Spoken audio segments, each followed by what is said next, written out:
দুর্নীতিবাজদের নির্বাচন দেখছি, আমরা আমির নির্বাচন দেখছি, আমরা ভোট চুরি দেখছি, ভোট ডাকাতি দেখছি, এমন কিছু নাই যে আমরা দেখি নাই, সবই দেখা ফেলছি। এখন 12ই ফেব্রুয়ারিতে একটা সুষ্ঠু নিরপেক্ষ নির্বাচন আমরা দেখতে চাই নাকি? এই আন্দোলন সংগ্রামে বাংলাদেশ জাতীয়তাবাদী দলের বহু নেতাকর্মী আহত হয়েছে, জেল খেটেছে, মিথ্যা মামলায় তারা জেলে ছিল। স্বৈরাচার বিরোধী আন্দোলনে আমাদের নগরকান্দায় আমরা মারুফকে হারিয়েছি হরতালের সময়, পুলিশের গুলিতে সে মারা যায়। তারপরে আমাদের বহু নেতা কর্মী বাসায় থাকতে পারে নাই, পরিবার নিগৃহীত অবস্থায় ছিল, বহু অত্যাচার অনাচার তারা সহ্য করেছে। এই এত বছরের পরে আমাদের একটা সুযোগ হয়েছে ঐক্যবদ্ধভাবে সবাইকে সাথে নিয়ে নগরকান্দা এবং সালতার উন্নয়ন করার। এই উন্নয়ন আমরা সালতা উপজেলার উন্নয়ন আমরা তখন করতে পারবো যখন আমরা একটি সুষ্ঠু সুন্দর ভোটের মাধ্যমে নির্বাচিত হয়ে সংসদে যাইতে পারবো। আপনি সিদ্দিক চেয়ারম্যান যখন বক্তৃতা দিচ্ছিলেন তখন জয়ন ভাই বলছিলেন আমাকে যে এখানে একটা রাস্তার অবস্থা খুবই খারাপ নয়াকান্দি গ্রামে। তো গর্তি ইউনিয়ন তো ভাই আপনাদের, আমি আর কি বলবো, আপনাদের সাবেক এমপির ইউনিয়ন। এই রাস্তাকে আমার পিছনে আমার বোন বলতেছে এই রাস্তা করে দিতে হবে। তা এখন আমার বোনরে আমি এটা আপনারা সবাই সামনে বসে আমার একটা বোন পিছে বলতেছে এই যে দেখেন বোন, আসো সামনে আসো। এই বোন বলতেছে রাস্তা করে দিতে হবে। এখন কি উপনেতা, অনেক বছর উপনেতা এমপি, এখন আর কি বলবো, আমাদের তো কোনো ক্ষমতাই ছিল না। এখন এত ক্ষমতাধর মানুষের ইউনিয়নে যদি একটা গ্রামে আমার বোন যদি হাইটা না যেতে পারে কোথাও, তাহলে এটা কোনো হইল কিছু? আমি কথা দিলাম আমি জি হারি জিতে যাই হোক এই রাস্তা হবে ভাই, এই রাস্তা হবে। কারণ এটা অত্যন্ত দুঃখজনক। আমি খালেদা জিয়ার কাছে আমরা ঋণী, উনি উপজেলা করে দিচ্ছে, এবং মুকুল আমাদের বীর মুক্তিযোদ্ধা মরহুম মুকুল চাচার কাছে আমরা ঋণী, গর্তি ইউনিয়নে অনেক উন্নয়ন উনি করছেন। আমার বাবা যতদূর পারছে যতদিন বেঁচে ছিল উনি করে গেছেন।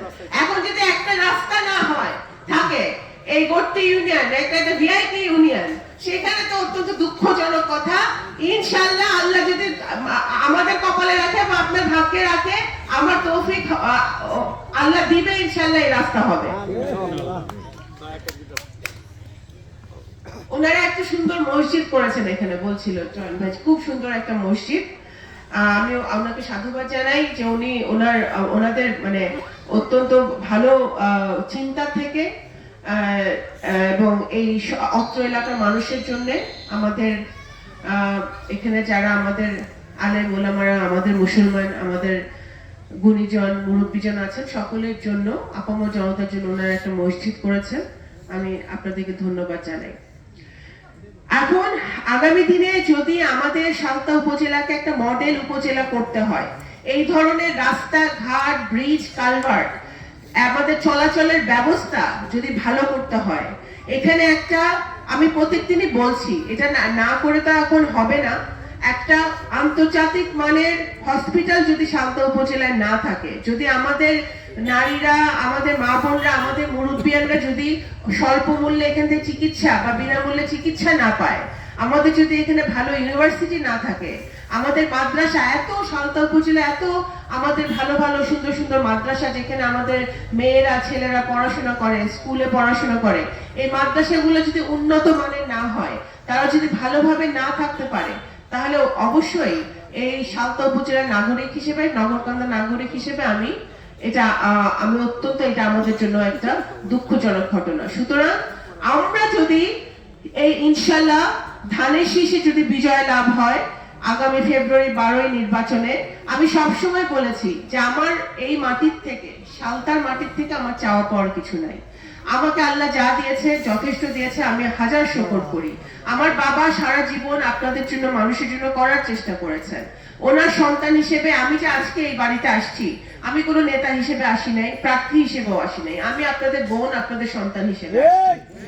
আজকে আপনাদের বোন এবং সন্তান হিসেবে আমি এই কাজগুলো এই যে বললাম হসপিটাল, এই ভালো মাদ্রাসার উন্নয়ন, আপনার ভালো ইউনিভার্সিটি এবং কর্মসংস্থান, আমাদের ভাইরা বোনরা যে এখানে পড়াশোনা করছে, পড়াশোনা করে তারা কোথায় চাকরি পাবে, কোথায় তারা ব্যবসা করবে, এখানে কর্মসংস্থানের ব্যবস্থা করতে হবে। এই জিনিসগুলো যদি আমাদের করতে হয়, আমাদের আমার নিয়ত আছে, আমার বাবার সন্তান হিসেবে আমি এই জিনিসগুলো করতে চাই।